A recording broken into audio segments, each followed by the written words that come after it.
G'day guys, I'm Totally Zoo and welcome back to the channel. Today we're looking at the trailer for Planet Zoo 2 which just came out, which is super exciting. For those of you wondering where I've been, I will get back to that towards the end, but today let's just have a look at some of the new and exciting features for Planet Zoo 2. First and foremost, we'll have a look at the two new major mechanics, which will be the Aquariums and the Aviaries. I think we're all expecting both of these to come out, but it is great to see them, and the absolute quality that we can see is super exciting. So to begin with, we can look at these aviaries and see that first of all, we can have the guests walk through the aviaries, which is very important. Most zoos have walk-through aviaries, but we will also be able to have enclosures such as what we see here with the secretary bird. Having those options is feeding into the best part of Planet Zoo, which is the freedom and the creativity that we have that we can build with. And so it looks amazing, and hopefully we'll have plenty of species to build with that. Looking at the aquariums here, we can see two things. The first is the new lighting engine, which makes these look absolutely incredible, and that's really exciting, not just for aquariums, but also for things like nocturnal houses. If we look at the actual aquarium mechanic though, that's going to be a massive addition, not only for large habitats, but also for smaller fish tanks and that type of thing that you often see scattered around all kinds of zoos. So one thing that I personally consider to be a major new feature is that every animal in this game is being redesigned, so we're not carrying over assets from Planet Zoo 1. So there are a few that were pretty notorious, like the lion, that are going to be redesigned, but every animal is being redesigned. So that is really exciting.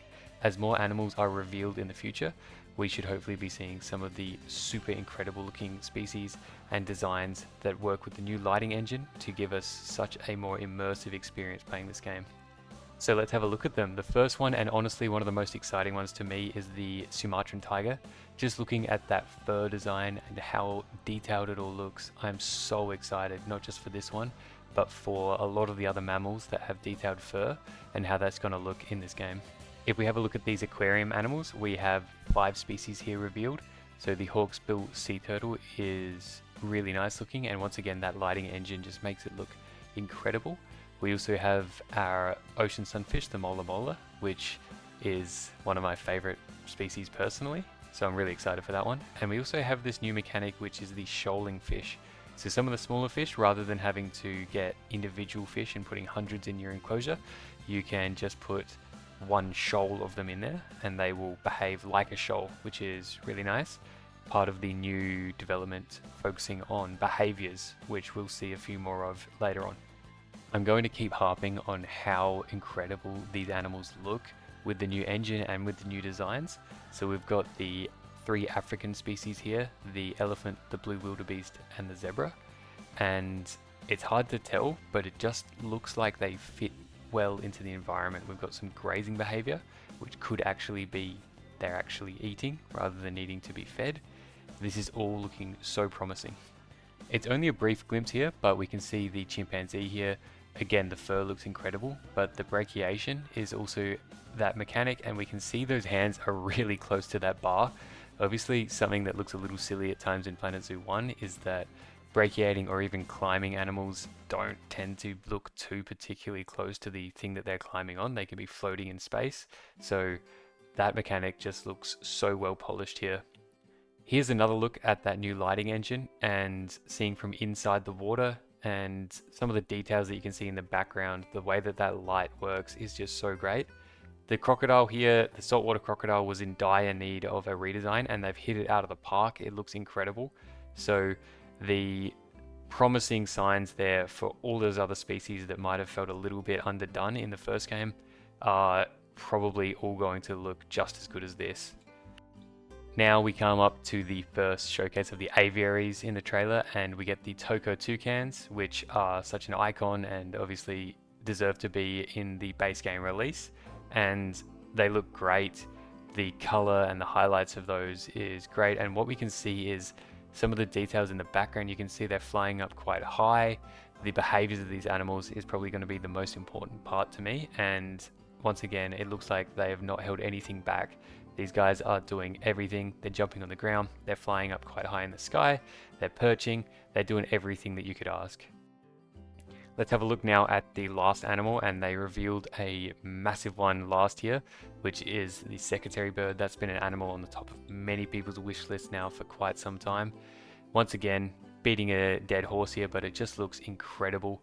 I'm really excited to see how all these other animals are going to look as they get revealed, and this game is just hitting every single thing that I could ask for.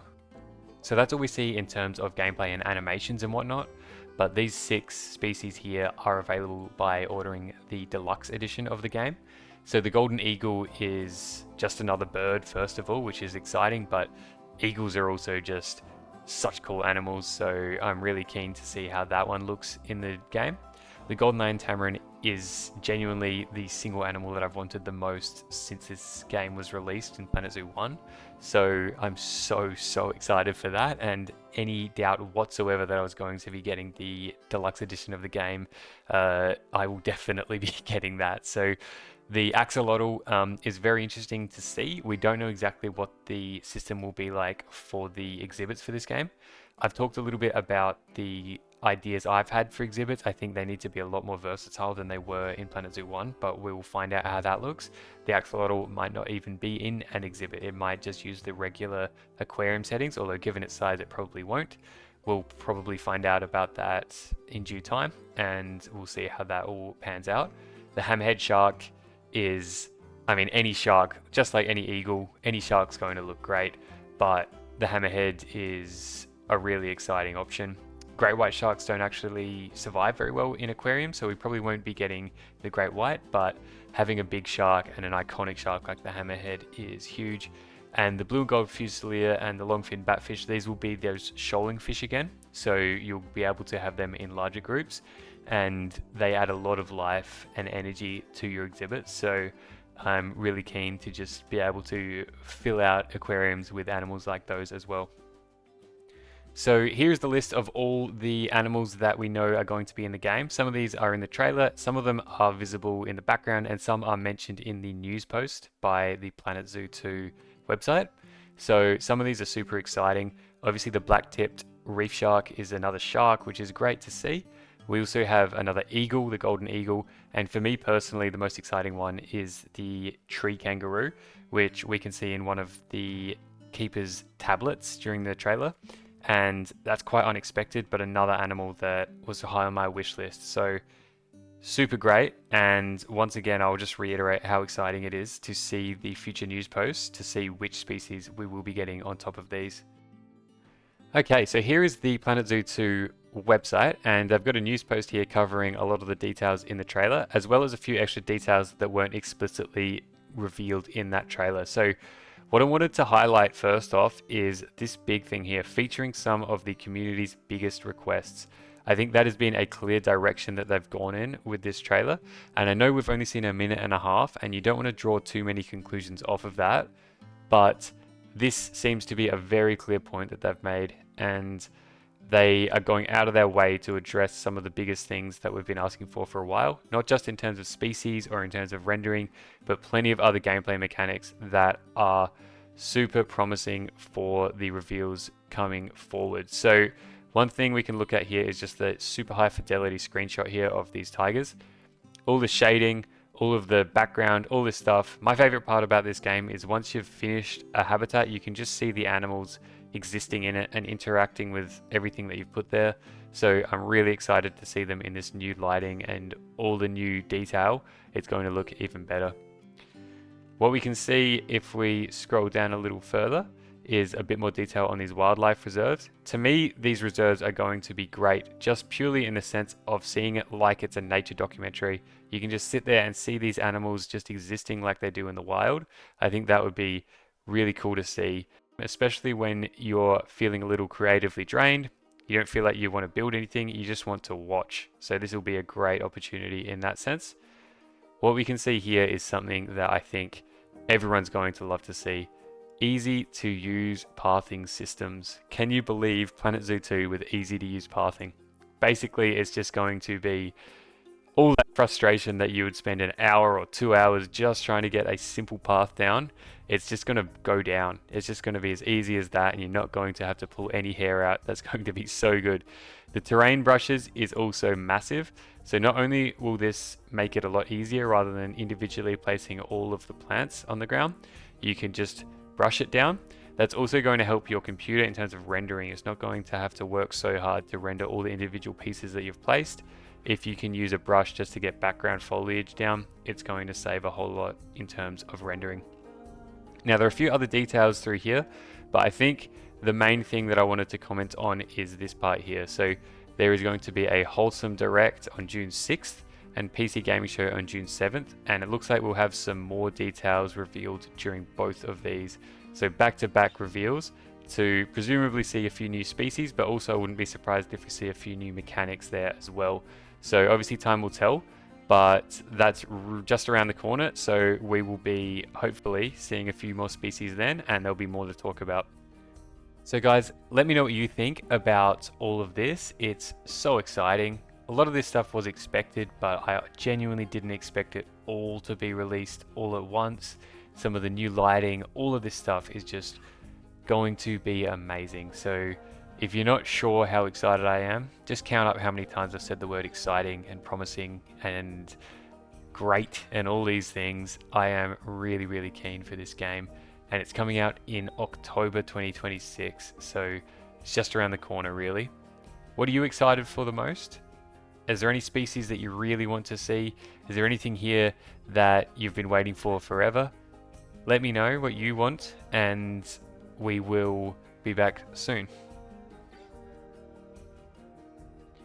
So for any of you who are wondering about the channel and basically where have I been for about a year, basically I've just been super busy with life and commitments in real life, and finding that because I have a limited amount of free time, I was then having to weigh up choices between whether I'd spend it on Planet Zoo or on something else, and basically I was finding a lack of motivation for a couple of reasons. One was technical, because with recordings and whatnot, there were a few really frustrating issues that I'd had with the computer and a bit of lag going on, and that was demotivating. And also, when Planet Zoo 2 was announced, there was a bit of a demotivating factor there for me. It wasn't that Planet Zoo changed in any way, it was just that I felt like I was better off just waiting until Planet Zoo 2 came out. And I don't think it's a coincidence that many of the large Planet Zoo channels also had a pause in uploads over that time.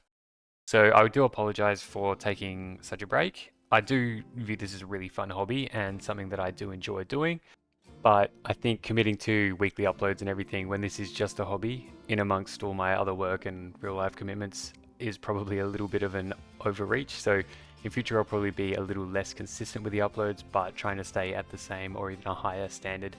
So the plan over the coming months will basically be to stay in touch with the latest Planet Zoo 2 news. I'll probably do another wish list at some point, but in the meantime, I'd like to say thank you to anyone who stuck around on the channel. Really appreciate it, and have a good one.